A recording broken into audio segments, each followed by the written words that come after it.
Kemudian jenis toharo berikutnya di dalam surat Al-Maidah ayat yang ke-6 tadi disebutkan dengan kalimat wa in kuntum mardo au ala safarin au jaa ahadum minkum minal ghaid au lamastumun nisaa falam tajidu ma'an fatayammamu sha'idan thayyiban.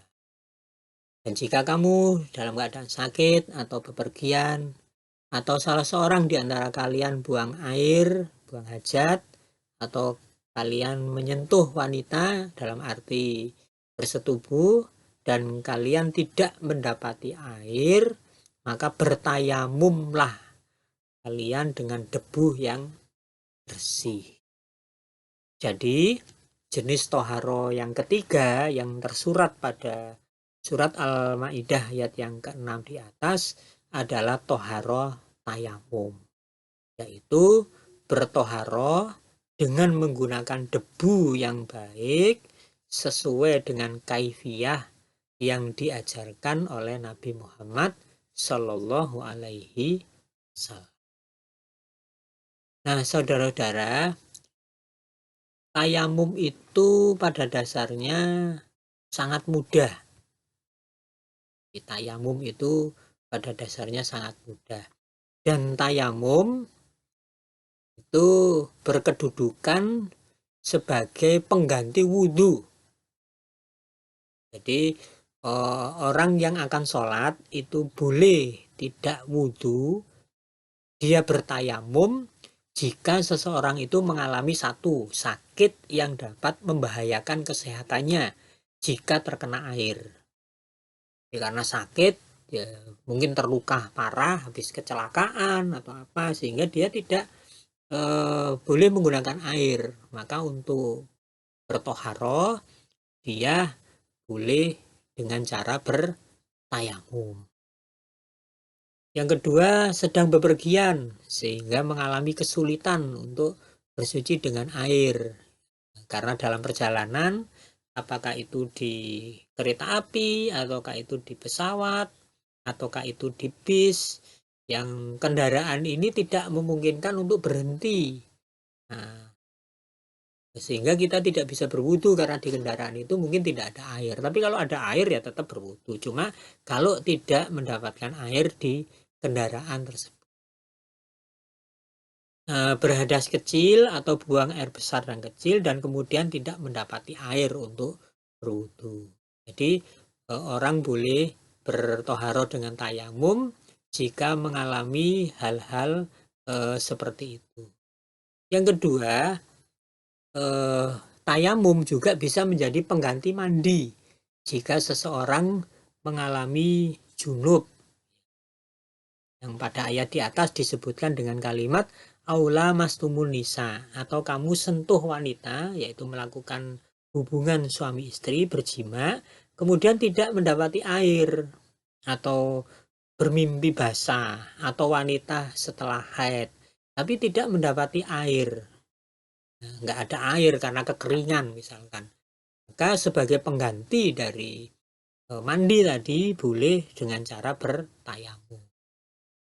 Jadi tayamum itu bisa menjadi pengganti wudhu dan juga bisa menjadi pengganti mandi wajib, ya mandi jinabah.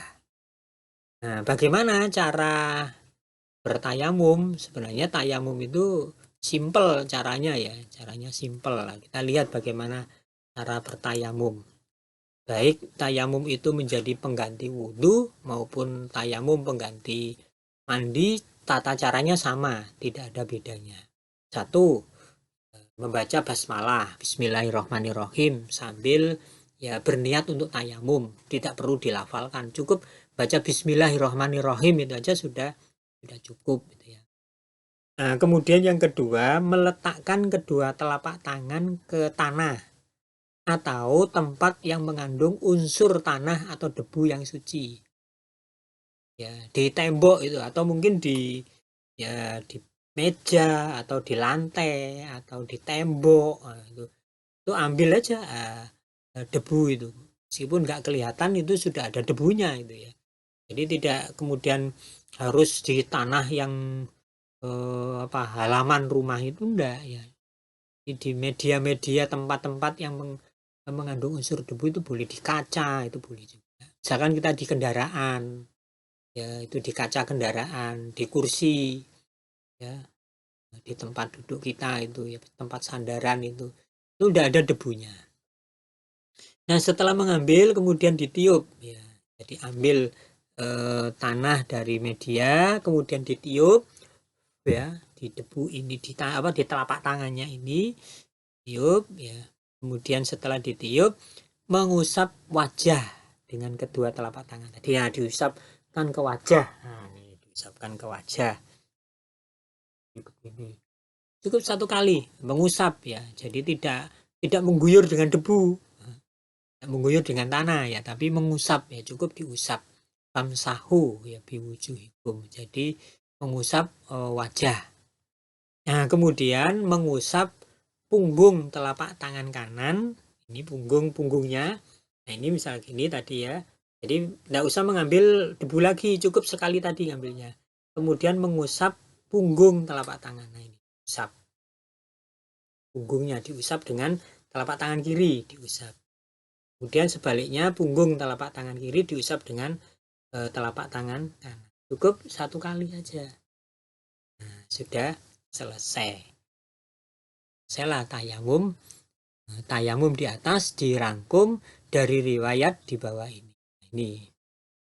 Ini cara Rasul. Yang merah itu innama kana yakfika hakada fadoroba Nabi sallallahu alaihi wasallam bikafaihil ardo wa nafakha fihima summa masaha bihima wajhahu wa kaffaihi. Sebenarnya cukup kamu melakukan begini. Beliau lalu memukulkan telapak tangannya ke tanah dan meniupnya, lalu mengusapkannya ke muka atau ke wajah dan kedua telapak tangannya. Nah caranya seperti tadi. Jadi simple ya, tayamum itu sangat simple. Ambil debu, kemudian ditiup, diusapkan di wajah, ya. Kemudian punggung telapak tangan diusap, ganti punggung telapak tangan diusap. Nah, selesai. Pengganti wudhu maupun mandi, caranya seperti itu. Jadi tidak kalau mandi kemudian diguyur dengan debu, enggak ya, cukup seperti itu bagi orang yang bertayamum. Makanya bertoharo itu mudah. Ya, maka di surat Al-Baqarah Al-Maidah ayat yang ke-6 itu ya Allah mempermudah kamu. Ya, tidak untuk mempersulit kamu. Makanya kalau nggak ada air ya tetap bertoharo dengan bertayamum. Nah, ini agar jangan sampai dengan alasan tidak ada air terus tidak sholat. Karena boleh tayamum. Karena sakit terus tidak sholat. Karena boleh tayamum. Nah, sehingga sholat jangan sampai ditinggalkan. Nah itulah tata cara tayamum, tata cara toharo. Jadi sudah 3 jenis toharo ya saya sampaikan tadi, macam dan jenisnya toharo. Ada wudhu, ada mandi jinabah, dan ada tayamum. Untuk mandi jinabah itu tidak ada video ya, karena belum ada bintang filmnya yang mau untuk memberi contoh mandi jinabah, maka tadi panduannya hanya seperti itu caranya. Sedangkan untuk tayamum sebenarnya ada videonya ya, ada video